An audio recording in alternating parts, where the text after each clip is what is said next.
Prije svitanja 26. lipnja 1991. samo nekoliko sati nakon što je Sabor donio odluku o suverenosti i samostalnosti Hrvatske, banovinski Srbi organizirali su oružani napad na policijsku postaju u Glini, kao početni u nizu oružanih napada na jugu zagrebačke makroregije.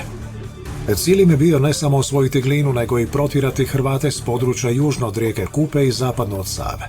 Višestruko brojnim i bolje naoružanim banovinskim Srbima suprotstavilo se 18 policajaca, većinoma pripadnika policijske postaje Glina.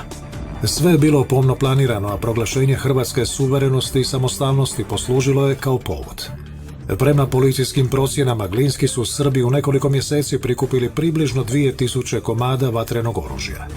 Dobro naoružani, opkoljenim policajcima presjekli su komunikaciju prema Petrinji, Maji i Pokupskom, te preko njih prema Sisku i Zagrebu. Napadnuti policajci ostali su bez pomoći i nakon višesatnog okršaja predali su se.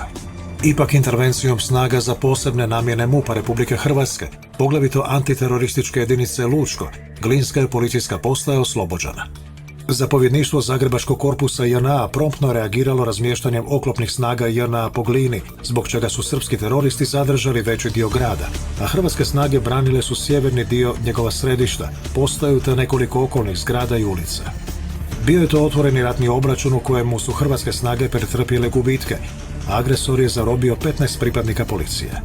Zarobljeni policajci odvedeni su i zlostavljani na raznim lokacijama na Banovini i u Golubiću kod Knina, te nakon 50 dana razmijenjeni. Gubitke je imala i suprotna strana. Zanimljivo, zbog intervencije hrvatskih specijalaca u Glini, vlada takozvane Krajine u Kninu taj čin je ocijenila kao agresiju Hrvatske na svoju tvorevinu. Nakon terorističkog napada odmetnuti Srbi pokrenuli su val pljački diljem glinske općine. Konačna okupacija Gline i policijske postaje provedena je mjesec dana poslije, 27. srpnja, u sklopu operacije Žalac, kojom je zapovjedao ratni zločinac Dragan Vasiljković.